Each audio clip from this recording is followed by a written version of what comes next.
যেদিনে বউ ভাত হচ্ছে, আপনাদের কি বলে? বউ ভাতই বলে। বউ ভাতের দিনে ছেলেকে আর বৌমাকে স্টেজে বস করাচ্ছে প্যান্ডেলে, আপনাদের দিকে বস করায়? করায়। দিয়ে লোককে বলছে এটা আমার সরকারি বউ, সবাই দেখ। কেন বলে দিই, ক্ষতিটা কোথায়? যখনই বউকে পাশে বস করাবেন প্যান্ডেলে, গাদা কুটুমজন আসবে, পাড়ার লোক খেতে আসবে, আর পাড়ার ছেলেরা এসে বলবে মালটা কেমন পেয়েছে। কি বলছেন, কেমন হবে বলো? দারুণ লাগবে। নাউজুবিল্লাহ। তোমার বিবি তার চেহারা অন্য কেউ দেখবে না, তোমার অর্ধাঙ্গিনী তাকে লুকিয়ে দাও। আমার ভাই আল্লাহর কসম করে বলছে, মায়েরা শোনো, ওয়াদরিব খুমুরিহিন্না আলা জুনুবিহিন, হে নারী পর্দা নির্ধারিত করো, তুমি কোনোদিন ধর্ষিতা হবে না। 100টার মধ্যে 99টা মেয়ে জাহান্নামে যাবে, এদের মধ্যে 90টা মেয়ে খালি জাহান্নামে যাবে বেপর্দার কারণে। বেপর্দার কারণে। আমি অনুরোধ করছি, আমার মতো বক্তাকে দাওয়াত দিলে কমপক্ষে মেয়েদিকে ফুল প্যাকটাপ করে দিবেন। আমি আজকে আপনাদের ভালোবাসায় বায়ান করে ফেললাম, না হলে স্টেজ ছেড়ে চলে যেতাম। আমি এক জায়গায় স্টেজ ছেড়ে পালিয়েছি, বায়ান করবো না, ঢাকো। তারপরে ইসলামে নারীদের একটা বড় মর্যাদা দিয়েছে। আমার ভাই, যেমন আজকে এত সমাজ খারাপ, একসাথে একটা প্যান্ডেলের মধ্যে ছেলে মেয়ে একসাথে খায়, খায় না? খাই না? আমরাও খাই। আজকে জানেন দুঃখের বিষয় বলি, আজকে আমি 12টা বছর বিয়ের প্যান্ডেলে বিয়ের দাওয়াত খাওয়া ছেড়ে দিয়েছি। আমার পরিবারের লোক, আমার আত্মীয় স্বজন আমাকে অহংকারী মনে করে, যেই মৌলবি বড় বক্তা হয়েছে ওই জন্য অহংকার। আল্লাহর কসম, আমার মধ্যে এতটুকু অহংকার নেই। আমার সাথীরা জানে আমি আজকে সেই ইয়াসিনটা আছি, আমার পড়ার জীবনে যে ইয়াসিন ছিলাম। আমি আমার একটা বন্ধুর সঙ্গে কথা বলছিলাম, সাথীর সঙ্গে, দুজন ইউটিউবার আমার পাশে বসেছিল, কামড়াই আপনাদের। আমি তার সঙ্গে কিরকম কথা বলছি জানেন? ভাই তোর বউ কেমন আছে রে, এইভাবে কথা বললাম। সে বললে, ইয়াসিন ভাই তুমি ওই রকমই আছো। আমি এখন ওই রকমই আছি। তাদের কাছে আমার কোনো অহংকার আল্লাহ দেয়নি জীবনে, কিন্তু আমি যাই না এই পাপগুলোর কারণে। আমার মায়েরা বোনেরা এমন পোশাক পরে প্যান্ডেলে যায়, শয়তানু এদিকে দিকে লজ্জা পায়, অথচ ইসলাম নিষেধ করেছে। যদি তোমার ওয়াকাত না থাকে দুটো প্যান্ডেল করার, মেয়েদিকে দাওয়াত দিবে না, শুধু অনলি ফর বাড়ির পুরুষরা খেতে যাবে। আমার ছোট ভাইয়ের বিয়ে দিয়েছি আমি, খুঁজলেন আমার গ্রামে গিয়ে, মেয়েদের প্যান্ডেল আলাদা, মেয়েরা আমার বাড়িতে খেয়েছে, ছেলেরা বাইরের প্যান্ডেলে খেয়েছে। মেয়েদিকে মেয়েরা খাইয়েছে, ছেলেদিকে ছেলেরা খাইয়েছে। এতটুকু ছ্যাবলাম না। আপনার যদি ওয়াকাত না থাকে, মেয়েদিকে দাওয়াত দিয়ে খাওয়াবার দরকার নেই। সব থেকে বড় কষ্ট এই দুঃখেতে শুধু তাই নয়, গান বাজনা করছে আর আমাদের মতো মৌলবি বসে খাবো। একটা মেয়ে নোংরা পোশাক পরে প্যাট আর পিঠ আর বুক বার করে এসে বসে খাবে, আর আমাদের মতো মৌলবি খাবো। আমি আল্লাহকে জবাব দিতে পারবো না। তাই যাই না, যদি আমার আত্মীয় স্বজনরা শুনে, তাদেরকেও বলবো তোমরা তোমাদের চোখ খুলে নাও, আর আমাদের মতো মৌলবি, আমার মতো আত্মীয়কে যদি দাওয়াত দিতে চাও, আজকে আমার বিবিকেও যেতে দিই না কোনো প্যান্ডেলে। আজ চ্যালেঞ্জ ছুড়ে বলে যাচ্ছি, আপনারা আমার কাছের মানুষ, মুসলমান ভাই, আমার বর্তমানে ঠিকানা বলে দিচ্ছি, গলসি থানা, গ্রামের নাম পুরসা। আপনি চলে যাবেন আর জিজ্ঞেস করে আসবেন, আমাদের বাপ বেটা, আমার মা, আমার স্ত্রী এবং আমার ঘরের আমার 3টে ভাইয়ের আরো বউ, আমাদের ঘরের বউরা কেউ যদি প্রমাণ করতে পারে যে আমার গ্রামের কোনো বড় লোক থেকে গরিবের কারুর বিয়েতে বসে প্যান্ডেলে খেয়েছে, প্যান্ডেলে খাওয়া তো দূরের কথা, কোনো বড় লোকের হিম্মত নাই যে আমাকে দাওয়াত দেয় যে তোমার বউকে প্যান্ডেলে পাঠাবে, তাকে জুতো করে মারব। তার হিম্মত নাই যে বলি যে আপনার বউকে পাঠাবেন প্যান্ডেলে খাবে। সে আমার কাছে জুতো খাবে যত বড়ই ধনী হোক। যেহেতু আমার স্ত্রী সম্মানী, পর্দা নসিবা, সে কারুর প্যান্ডেলে খেতে যাবে না। তোমার যদি দাওয়াত খাওয়াবার মন হয়, আমার বাড়িতে খানা পৌঁছে দাও, তা না হলে তোমার বাড়িতে পার্সোনাল আমার বউকে বসিয়ে খাওয়াতে হবে। বড় কষ্ট লাগে, ওই জন্য আমার বিবিকেও নিয়ে যাই না, আমি নিষেধ করেছি। অনেকজন মনে করে আমার বিবির জন্য, মনে করে আমার পরিবারের লোক, আমার শ্বশুর ঘরের লোক, অনেকজন মনে করে যে এরকম মৌলবীর সাথে বিয়ে হয়েছে বলে অহংকারী হয়ে গেছে। আমার স্ত্রীরও অহংকার নেই। আমি খালি তাকে বলেছি, এই 4 দেওয়ালের ভেতরে আমার কাছে জীবনটা কাটাও, আল্লাহর কসম পরকালের জীবনটা তোমার সুন্দর হবে। আমি জান্নাতে যেতে পাই বা না পাই আল্লাহ বিচার করবেন, কিন্তু তুমি যদি এই স্বামীর কাছে পৃথিবীর মানুষের কাছ থেকে চেহারাকে লুকিয়ে আমার কাছে জীবনটা অতিবাহিত করতে পারো, আল্লাহ তোমাকে এটার বাদাউলাতে জান্নাত দেবে। নামাজ পড়ো, রোজা রাখো, কাঁদো আল্লাহর কাছে। আমরা বুঝি না, আজকে বড় কষ্ট লাগে। বলুন, আমরা পর্দা কাকে মনে করেছি? একটা মেয়ে গায়ে চাদর নিয়েছে, সেটার নাম পর্দা দিয়েছি। একটা মেয়ে হিজাব পড়েছে, সেটার নাম পর্দা দিয়েছি। একটা মেয়ে বোরকা পড়েছে, সেটার নাম পর্দা দিয়েছি। না, পর্দা সম্পর্কে আপনার জানা নেই।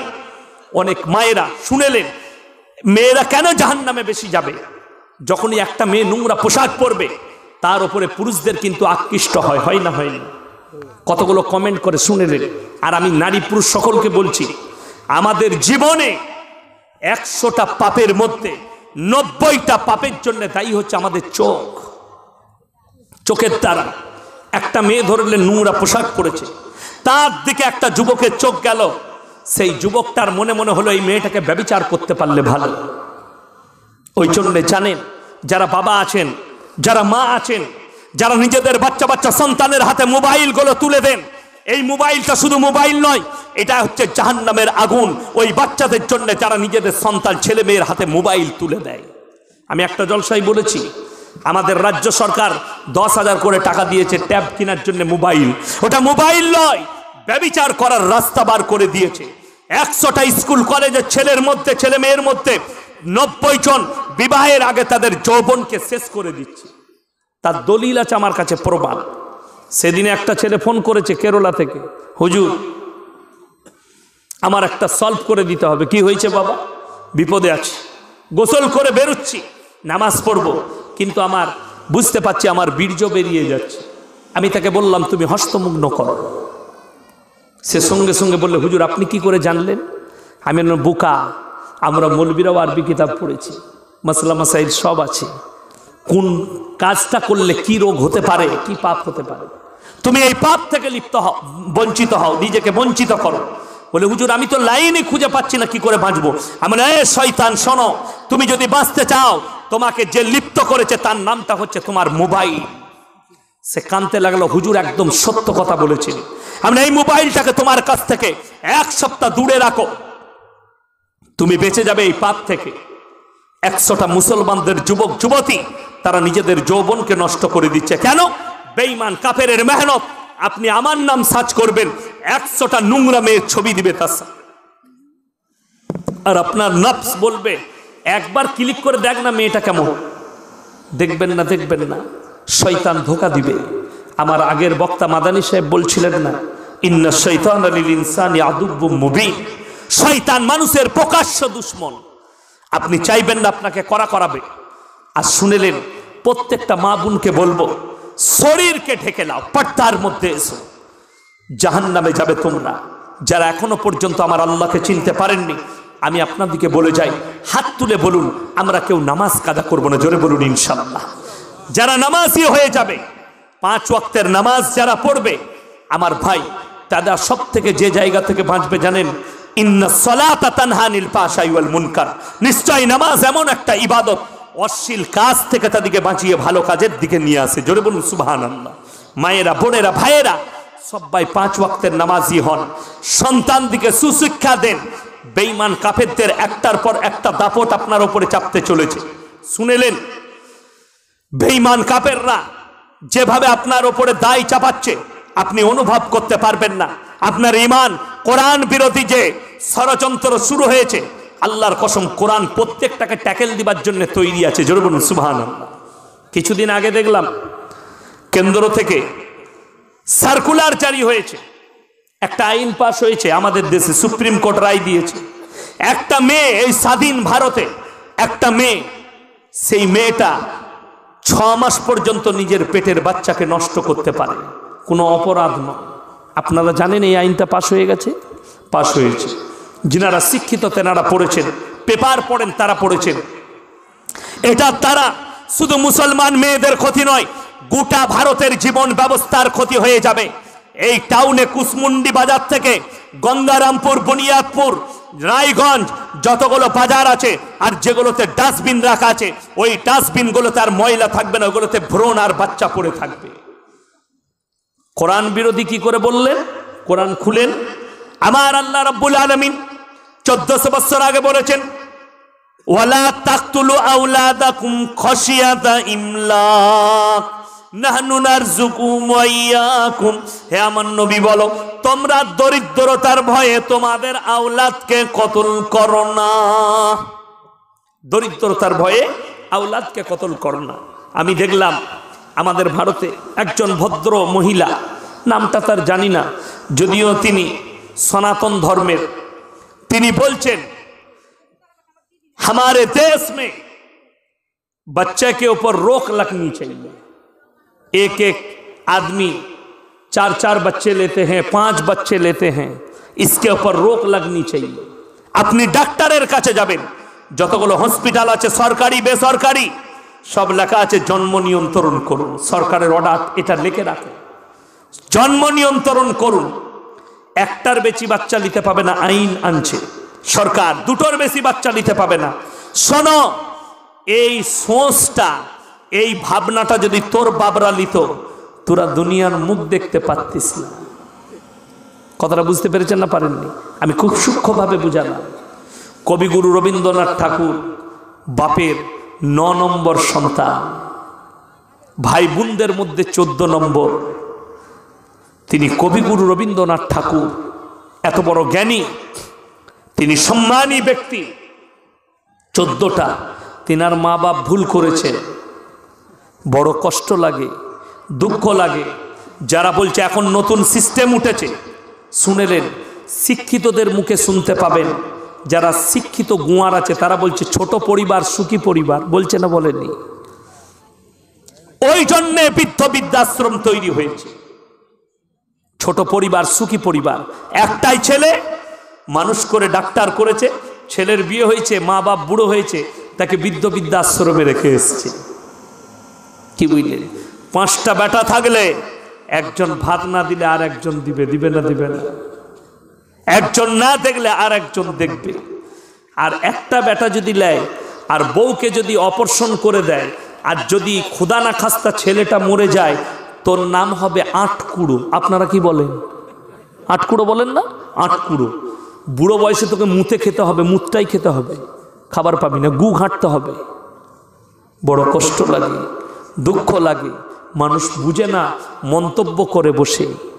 আল্লাহ যে আসছে সে নিজের রুজি মেপে আসছে, যে আসে সে নিজের রুজি মেপে আসে। যে বলছে, সেই সনাতনী বোনটাকে পেলে বলতাম, হে আমার বোন, তুমি বলছো सरकार कहाँ से खाना देगा, सरकार कहाँ से नौकरी देगी, 5-5 बच्चे होंगे तो सरकार मकान कहाँ से देगा? सरकार खिलाता है कि भगवान खिलाता है? तुम तो भगवान पे विश्वास नहीं करती, क्योंकि खिलाने वाला जात तो भगवान है, तुम्हारा भगवान पे विश्वास है नहीं। हम अल्लाह पे विश्वास करते हैं, क्योंकि রুজির মালিক সকলে জোরে বলুন কে? আল্লাহ। আপনি শুধু বাহানা, বাপ বাহানা, মা বাহানা, রুজি দান করেন কে? সকলে জোরে বলুন আল্লাহ। তার প্রমাণ দিই, সকালবেলায় কুসমুন্ডি বাজারে চলে যাবেন, টাউনে সকালবেলায় গঙ্গারামপুরে যাবেন, 100টা বড় লোক, 100টা কোটিপতি আন্ডার প্যান্ট পরে ছুটছে। কলকাতায় যারা থাকে তাদেরকে জিজ্ঞেস, কি হলো ভাই? বলছে 600 গয়কার র। কি সুগার? ডাক্তারে বলেছে 3.5 কিলোমিটার ছুটবি সকালবেলায়।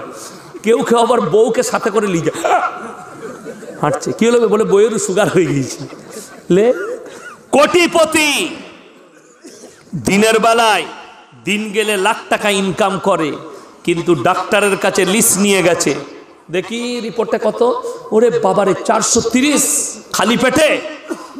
স্যার খাবারের লিস্টটা দেন, কি কি খাবো? বলে সকালবেলায় 1 কাপ বিনা চিনির লাল চা খাবি। দেখবেন অনেক সুগারের রুগী দোকানে গিয়ে কি বলে, বিনা চিনি চা দে তো। বলে না, বলেন না। তাকে জিজ্ঞেস করুন, ভাই বিনা চিনির চা ভালো লাগে? দেখবেন যাদের সুগার হয়েছে তারা বলবে, খেয়ে দেখ দারুণ লাগে। আর আমি বলছি ছাগলে মুখ দিবে না, ওইটা ফেরে পড়ে ভালো লাগছে। বুঝতে পেরেছেন? পারেন না কেন ভালো লাগছে? ফেরে পড়ে সুগার হয়েছে বলে। তা নাহলে বিনা চিনি চা কখনো ভালো হয়? কি বলে সকালবেলায় 1 কাপ বিনা চিনির লাল চা খাবি। যদি বলেন স্যার একটা দেশি মুরগির ডিম সিদ্ধ, বলে ছুতে পাবি না। কি খাবো স্যার? বললে 2টো ক্রিম কেক আর বিস্কুট নেবে, তা নাহলে 1 মুঠো সাদা চিড়ে ভাজা, মশলা বলা চলবে না, সাদা তারপরে কি খাবো স্যার? বলে বেলা 10টার সময় 11টার সময় ভাত খাবে, 1 কাপ চালের মাপা ভাত। 1 কাপ মেপে চাল নিতে বলবি বউকে, ওই যেইটুকু ভাত হবে ওইটুকু। তার সঙ্গে কি কি খাবো?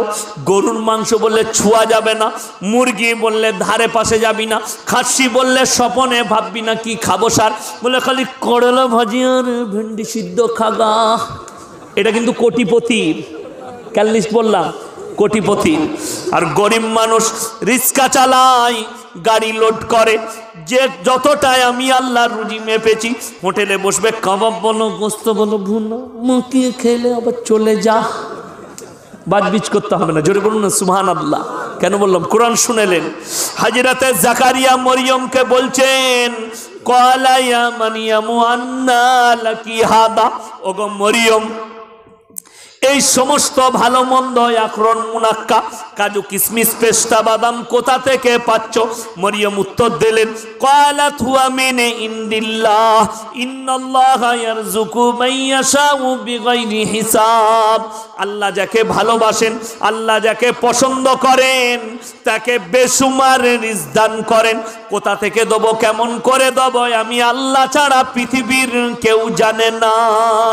সবাই আল্লাহর উপরে ভরসা করবো, জোরে বলুন ইনশাআল্লাহ। তার আরো একটা বড় দলিল, পৃথিবীর মানুষের জন্য দৃষ্টান্ত। আমার নবীজি মায়ের পেটে, তখন তিনি বাপ হারা, আর যখন 6 বছর বয়স, নবীজি নিজে বলছেন, আইনা সাত্তা সিনিন, আইনা সাত্তা সিনিন, মাই যাব 6 সাল কা থা। আমি যখন 6 বছরের শিশু, আমার মা আমিনার সাথে আমি রাস্তায় সফর করে ফিরছি। একটা জায়গার নাম হচ্ছে মাকামে ইবুয়া, সেখানে এসে আমার মা আমিনা ইন্তেকাল করেছেন। আমার মা ইন্তেকাল করেছে 6 বছর বয়সে। নবীজি সাল্লাল্লাহু আলাইহি সাল্লাম বাপ হারা মা হারা হলেন। আল্লাহর কসম, আল্লাহ তিনাকে পৃথিবীর আদি থেকে অন্ত পর্যন্ত সৃষ্টির শ্রেষ্ঠ করলেন, জোরে বলুন সুবহানাল্লাহ। ওই জন্যে ইজ্জতের মালিক আল্লাহ, রুজির মালিক আল্লাহ। আমাদের সমাজে দেখবেন, কোনো বাচ্চা ছেলে রেখে যদি বাপ মরে যায় না, যায় না, লোকে বলে আহা হা, ছোট ছেলেটা, আল্লাহকে এই ছেলেটার দিকেও মুখে তাকালো না। এটা মেয়েরা বেশি বলে না? এর থেকে পাপের কথা আর কিছু হতে পারে না। ইস্তেগফার পড়তে হবে, খালি বলবেন আল্লাহ সবর দাও। মায়েরা শোনো, যদি কোনো অল্প বয়সী ছেলে বাচ্চা রেখে মারা যায়, তার লেগে দোয়া করবেন, আল্লাহ এই বাচ্চার ভাগ্যকে ফিরিয়ে দাও, আল্লাহ তুমি সবরে জামিল দান করো। এটা ছাড়া আমাদের মেয়েদের কিন্তু আলাদা সিস্টেম। আহা, আল্লাহ গো তুমি দেখতে পেলে না ছেলেটার মুখের দিকে, তাকে আলাদা মারবে। যেমন আমাদের দেশে এই ছোট ছেলে মারা গেছে, তার লেগেও কি করে শুনেলেন? আমাদের দেশের কিছু লোক আছে, আমাকে একজন ফোন করে জিজ্ঞেস করছে, হুজুর আমার একটা বাচ্চা হয়ে মারা গেছে, তার লেগে মিলাদ করব ভাবছি। আমি বলি, ভাই তুই নিজের লেগে কর না, জীবনে নামাজ পড়ি না, তুই নিজের লেগে দান খয়রাত কর, নামাজ পড়। সে হচ্ছে মাসুম বাচ্চা, জান্নাতের বাগিচায় আল্লাহ রাখবে, জোরে বলুন সুবহানাল্লাহ। কোন মাসুম যদি মারা যায়, তার লেগে দান করা লাগবে না, তার লেগে দোয়া করা লাগবে না। তুমি নিজের জন্য দোয়া করো, তুমি পেরুবে কি করে? মাসুম জান্নাতি, যারা মাসুম অবস্থায় মারা যাবে, ছেলে হোক কিংবা মেয়ে হোক, তারা জান্নাতি। ওই জন্য আমার ভাই, আমরা ইসলাম না বুঝার কারণ হচ্ছে আমরা উলামাদের, আলেমদের সংস্পর্শে আসি। আলেমদের পাশে সংস্পর্শে সবাই আসবো, জোরে বলুন ইনশাআল্লাহ। আপনাদেরকে লাস্টে বলে যাব, 3টে কথার উপরে আমল করবেন, আল্লাহ মালে বরকত দেবে। সকলে করবো, জোরে বলুন ইনশাআল্লাহ। আমার ভাই কোরআন শুনেলেন, আমার নবী, বিশ্ব নবী জানাবে মুহাম্মাদুর রাসূলুল্লাহ, সকলে বলুন সাল্লাল্লাহু আলাইহি ওয়াসাল্লাম। নবীজি মক্কা নগরীতে এলান করলেন আল্লাহর হুকুমে, বিসমিল্লাহ আলহামদুলিল্লাহ। আল্লাহর হাবিব সাল্লাল্লাহু আলাইহি সাল্লাম মক্কা নগরীতে এলান করলেন। কি এলান করলেন? আল্লাহর হুকুমে, ওয়ামা ইউকরিদুল্লাহ কারদান হাসানা, আল্লাহর রাস্তায় কে কি কারদে হাসানা দিবে, দান করবে বলো। আল্লাহর নবী সাহাবীরা নিজেদের জান মালকে আল্লাহ রাস্তায় কুরবানি করে দিয়েছে, জোরে বলুন সুবহানাল্লাহ। নিজেদের জান মালকে কুরবানি করেছে। একটু আগে চলুন, আমার নবীজি সাল্লাল্লাহু আলাইহি সাল্লামকে আল্লাহ বললেন, হে আমার নবী, তিনটে কথার উপরে আমল করলে আমি সেই বান্দার মালে বরকত দেই। যদি আপনি বরকত নিতে চান, তিনটে কথার উপরে আমল করবে। ওয়া আতিদাল কুরবা হাক্কাহু ওয়াল মিসকিন ওয়া ইবনাস সাবিলি ওয়া লা তুবাদ্দির তাবদীরা। হে আমার নবী, পৃথিবীর মানুষকে বলে দাও, তাদেরকে শুনিয়ে দাও, ওয়া আতিদাল কুরবা, সব থেকে প্রথমে তোমরা কাছের গরিবকে খেয়াল রাখবে, ওয়াল ইয়াতামা ওয়াল মাসাকিন, তারপরে তোমরা এতিম মিসকিনের খেয়াল রাখবে, ইবনাস সাবিলি ওয়া লা তুবাদ্দির তাবদীরা, তারপরে লক্ষ্য রাখবে তোমরা মুসাফিরের সঙ্গে ভালো ব্যবহার করবে। আমার আল্লাহ রাব্বুল আলামিন এই তিনজনের দোয়াকে কবুল করেন। আর মুসাফিরের সঙ্গে এই তিনজনের যারা খেয়াল রাখবে, আল্লাহ তাদের মালে কারোবারে বরকত দিবেন। আজকের এই মজমায় সব থেকে বড় মুসাফির কে বাবা? কথা বলেন না, কে? আমি 350 কিলোমিটার রাস্তা অতিক্রম করে এসেছি। আমি হচ্ছি মুসাফির, সব থেকে বড়। আমার আল্লাহ রাব্বুল আলামিন বললেন, কাছের গরিব, এতিম, মিসকিন আর মুসাফির, এই তিনজনের সঙ্গে তোমরা ভালো ব্যবহার করো, আল্লাহ তোমাদের কারোবারে মালেতে বরকত দেবে। আমার ভাই, সবাই নিয়ত করলেন এই তিনজনের সঙ্গে ভালো ব্যবহার করব। জোরে বলুন ইনশাআল্লাহ। নবীজি সাল্লাল্লাহু আলাইহি সাল্লাম বলেছেন যে পৃথিবীর মানুষ, হে আমার সাহাবীরা শোনো, জাকিরা, গচ্ছিত সম্পদ। কিয়ামতের দিনে মানুষ কাঁদবে কেন জানেন? বেশি তারা খালি চিন্তা করবে, আমি ইসলামের জন্যে, আল্লাহর ঘরের জন্যে, দিনের খাতিরে যদি আরো কিছু টাকা ব্যয় করে আসতাম, আজকে আমার অনেক লাভ হতো। মানুষ কাঁদবে। নবীজি বললেন জাকিরা, গচ্ছিত সম্পদ। মানুষ কাঁদবে। হে আমার সাহাবীরা, তোমরা কাঁদবে যদি তোমাদের সম্পদ আল্লাহর রাস্তায় ব্যয় না হয়। গেল, চলুন আরো একটু আগে চলুন। আমার নবীজি সাল্লাল্লাহু আলাইহি সাল্লাম বললেন তোমরা আল্লাহর রাস্তায় খরচ করো। পৃথিবীর মধ্যে দুটো জায়গা সব থেকে দামি। কটা বললাম? কথা বলে না, কটা? দুটো। একটা আল্লাহর ঘর মসজিদ, আর একটা ওই জায়গা যে জায়গা আল্লাহ এবং আল্লাহর রসুলের কথা আলোচনা হয়।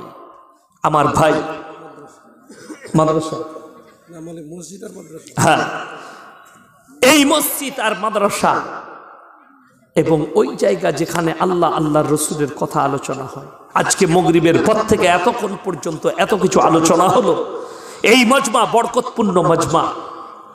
এই আল্লাহর ঘরের যারা খেয়াল রাখে, এক একটা রেত, এক একটা বালি আল্লাহর কাছে তোমাদের জন্য সাক্ষী প্রদান করবে। আমার ভাই, ওই জন্যে আমি বলবো, আজকের এই মজমায় আমি একজন নিকৃষ্ট মানুষ, গুনাহগার বান্দা। আমি আপনাদের জন্যে ফজরের সময়ও দোয়া করব। আমার মাদ্রাসায় আপনারা কে কে আল্লাহর বান্দা আছেন? আমি চাইব তিনজন এমন কোনো ব্যক্তি আছেন যে মাত্র 10টি করে 1000 টাকা আল্লাহর ঘরের জন্য দিবেন। আমি আদায়কারী বক্তা নয়, আমি আল্লাহর ওয়াস্তে, আমি মুসাফির হিসাবে চাইছি আল্লাহর ঘরের জন্য। কাল কিয়ামতের দিনে আমি দোয়া করব, আল্লাহ যেন আপনাকে উমরে ফারুকের দলে দাঁড় করায়। তিনজন ভাই কে কে আছে? মাত্র 10টি করে 1000 টাকা, কেউ উঠে যাবেন না। আমি সেরকম কিছু আদায় করিনি। আমি জানি এখানে অনেক গণ্যমান্য ব্যক্তি আছে। আমাদের আমিনুল ইসলাম ভাই কোথায় আছে?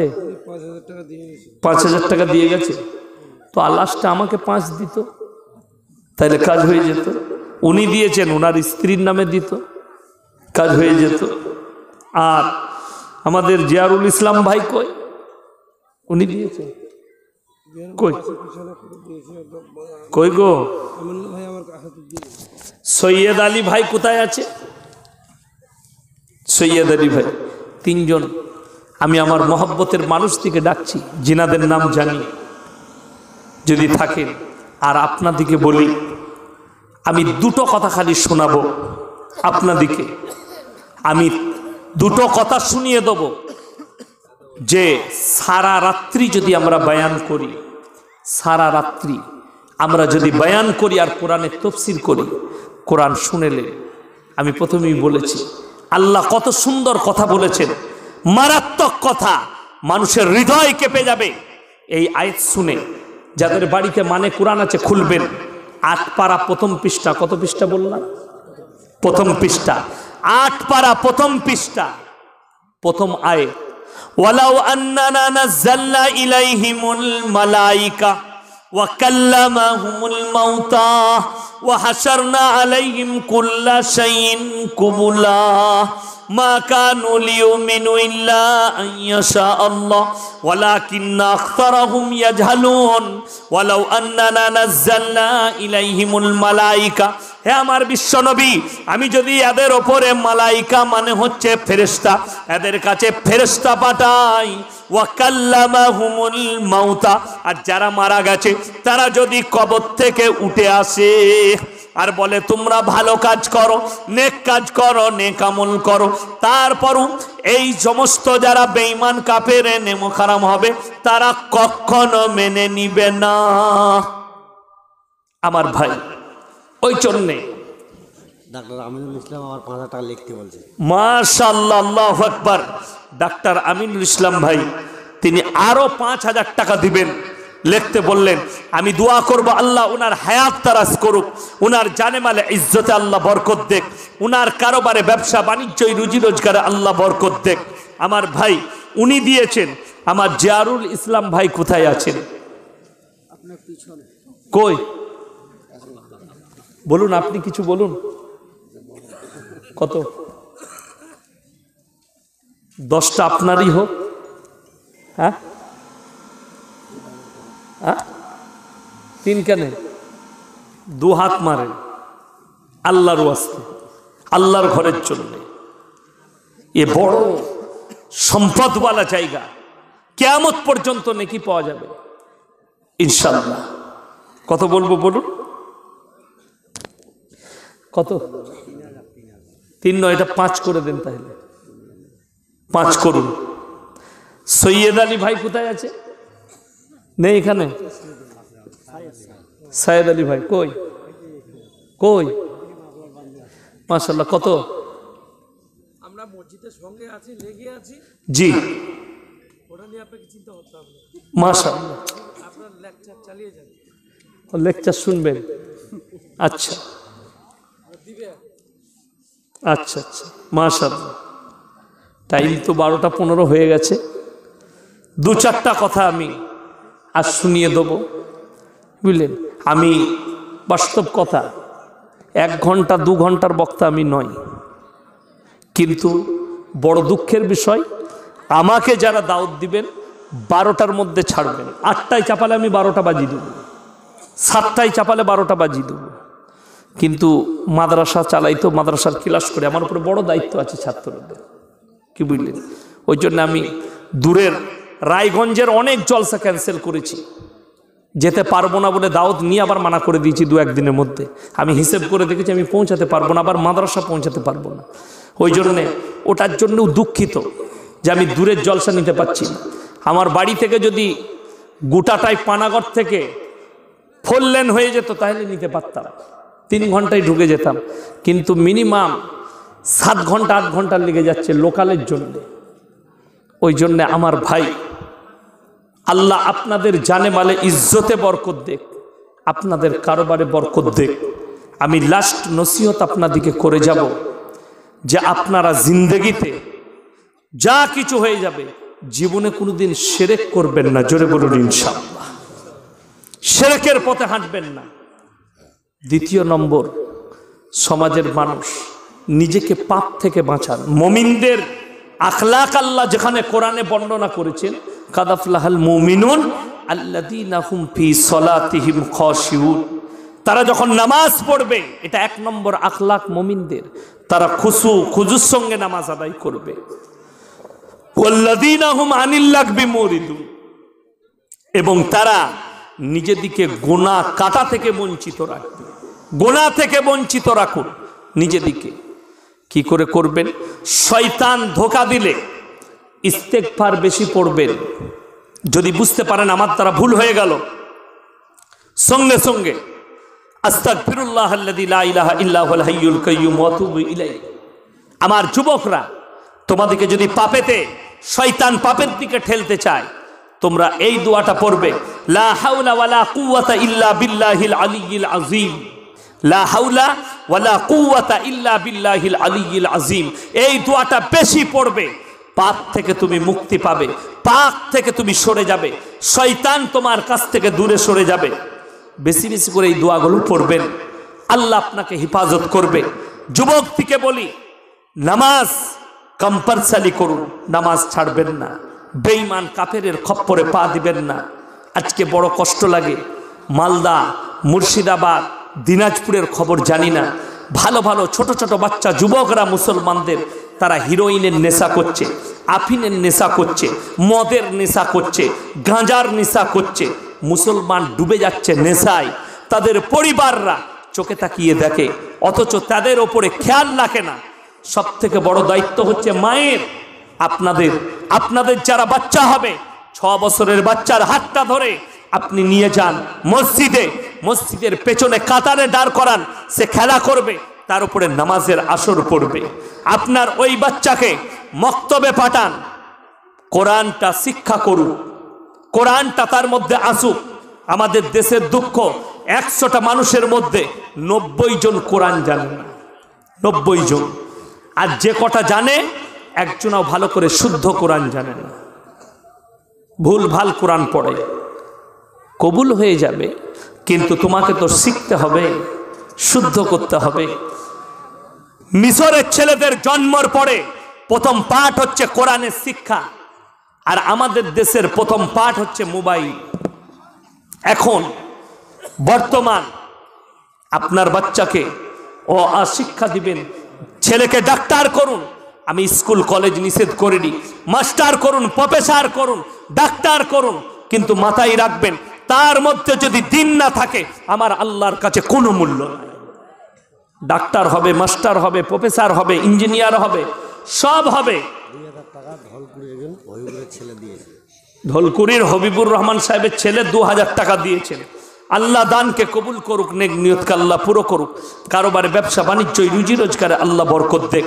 আমার ভাই, ওই জন্যে আল্লাহ তাআলা আমাদের সকল পরিবারকে হেফাজত করুক, মা বোন ভাই সকলকে হেফাজত করুক। আমাদের প্রোগ্রামকে আল্লাহ কবুল করে লেখ, আজকের জলসাকে আল্লাহ কবুল করুক, আজকের দিনকে আল্লাহ কবুল করে লেখ। জানি না কে কবে চলে যাব, কার কখন মৃত্যুর ডাক আসবে। আল্লাহ তাআলা এই প্রোগ্রামকে যে ভাইরা দিয়েছেন, এই গ্রামের মসজিদ কমিটি মেহনত করে দিয়েছেন, আল্লাহ তাদের জানের মালের ইজ্জতের বরকত দেখ, তেনার কারোবারে ব্যবসা বাণিজ্যই বরকত দেখ, রুজি রোজগারে আল্লাহ বরকত দেখ। আমার ভাই, আল্লাহ সকলের হায়াত দারাজ করুক, এই মসজিদকে দিন দুগুনি রাত চৌগুনি আল্লাহ তারাক্কি দান করুক। আমাদের প্রত্যেকটা পরিবারে আল্লাহ তাআলা দিনের দাওয়াত পৌঁছে দেখ, প্রত্যেকটা ঘরেতে আল্লাহ তাআলা দিনের আলোকে জ্বালিয়ে দেখ, আমাদের মধ্যে ইসলামিক কৃষ্টি কালচার বাড়িয়ে দেখ। আল্লাহ তাআলা প্রত্যেকটা বাড়িকে নামাজি বাড়ি বানিয়ে দেখ। আপনারা আমার জন্য দোয়া করবেন, আমি আপনাদের জন্য দোয়া করব। আমার ভাই, সকলে দোয়া দিবেন এই মসজিদকে, মসজিদ কমিটিকে, আমাকে, আমার মাদ্রাসার জন্যে, আপনাদের জন্যে, সকলের জন্যে দোয়া। আপনারা দোয়া করুন, আমি দোয়া করি। আসসালামু আলাইকুম ওয়া রাহমাতুল্লাহি ওয়া বারাকাতুহু। দোয়া পড়ুন, দোয়া পড়িয়ে দেন, আপনি বলে দেন। আচ্ছা, যারা টাকা দিবেন 10, 20, 100, 200 লাস্ট একটু দিয়ে যান।